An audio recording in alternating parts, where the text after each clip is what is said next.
Once again, I have to stay home for 7 days, so here's another NS update video for you guys.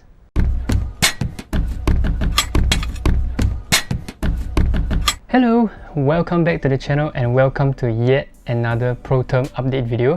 I know in the previous video I said it's only going to be 2 parts, but since I have the free time now, why not, right? So if you've not watched the first part and you want to know what I did in the first 6 weeks of my infantry pro term, please go and check out the previous video. I'll put it in the eye or I'll link it in the description down below. So yeah, go and check it out before continuing this video. And before I get into today's video, I just want to thank you guys as always for this time for hitting 410 subscribers. It's just mind-blowing how before I uploaded the first pro term video I was only at 390, and after the SHRO week, after uploading the 2 videos in that week, I've gained 20 new subscribers and now up to 410. So really, thank you guys so much for your support. I really hope that we can continue to grow this channel together. So if you haven't subscribed already, please do. Next target will be 500. And yeah, enough of the hoo-ha, let's just get into today's video. So in the previous video, I left off at the end of week 6, which is the end of Exercise Grandslam, the 5-day 4-night outfield in Tekong. So yeah, in this video I'm going to be talking about week 7, 8, 9 and 10. So in week 7, this is 20th to 24th September, on Monday there was lots of admin time. I guess it's to kind of still recover from the outfield. So nothing much there, we just did our self-directed learning and basically rested the whole day. And on Tuesday, we had combat circuit and also something called hill training. So hill training is basically where we carry our FBO, so our fuel pack, our vest and our LBS, and we just climb up 4 levels, 4 stories, walk to the other side of our building, go back down and just repeat it, this time for 15 times. So we, a few weeks prior to this hill training, we did HT 10 and this one was HT 15. So usually they will do in sets of 5. So up and down, that's 1, and then we repeat for another 14 more times. So yeah, hill training is really no joke. As some of you may know, I already have a knee problem, so I tend to struggle with this hill training. And on the same day, we had UOCQB live firing preparation, which is the usual JIT and practicing of the stacking up and entering rooms, clearing rooms, all those. For the next day's live firing at MMRC, the Multi-Mission Range Complex. So Wednesday, the whole day was live firing with actual bullets. So we spent, yeah, basically from morning till 4-ish at MMRC, because we had to do blanks first to familiarize ourselves, and then we had to change to live firing, the live bullets.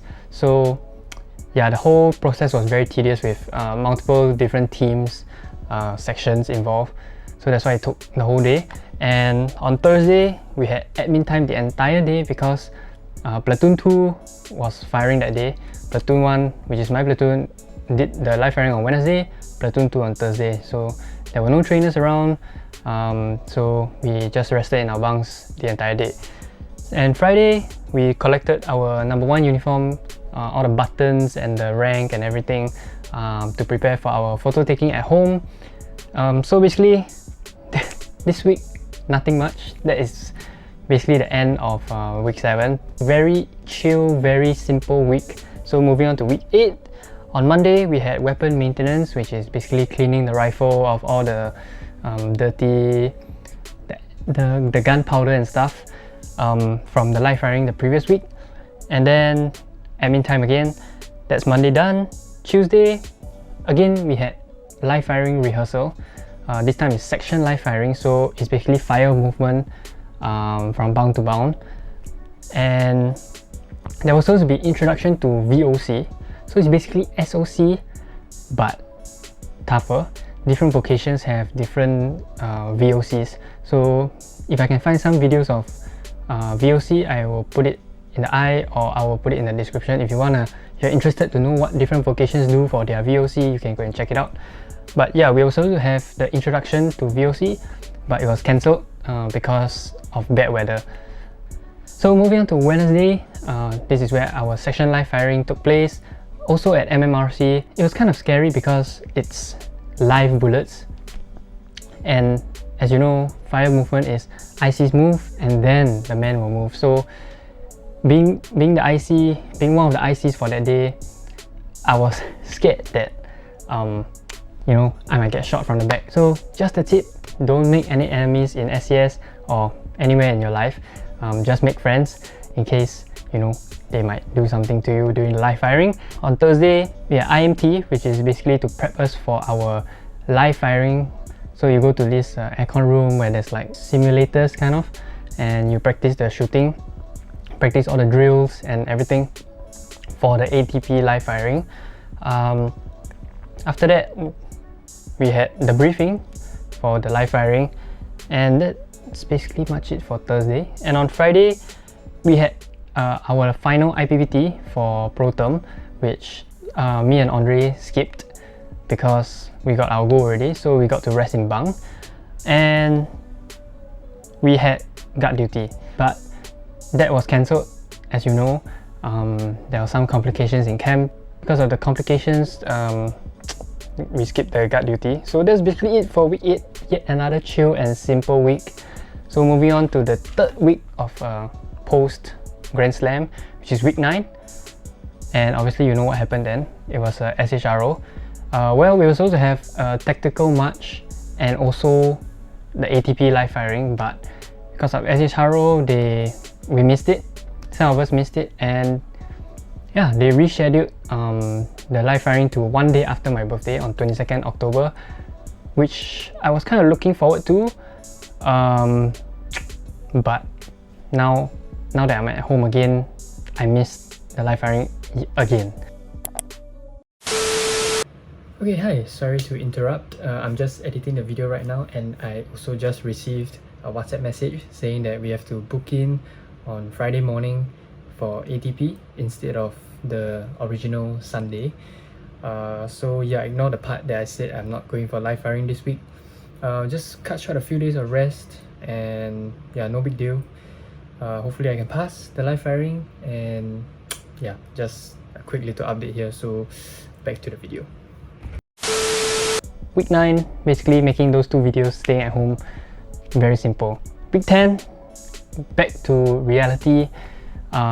This is exercise Longstride, platoon battle course and section battle course. Well, this is supposed to be something called exercise Starlight, which is where we go to Taiwan for this outfield, this exercise Longstride, platoon battle course, section battle course, and exercise warrior. But COVID decided to happen, so we were unfortunate and this got cancelled. So yeah, big thanks COVID. So I found some articles online where the guys talk about their experiences in Taiwan. Some say it's tiring, some say it's underwhelming. I'll put the underwhelming one in the description below. You can go and read it. I find it quite interesting actually. But one thing I saw in the article is that their exercise warrior in Taiwan is 8 days and 7 nights. I mean, I can't even survive 4 days 3 nights in the jungle.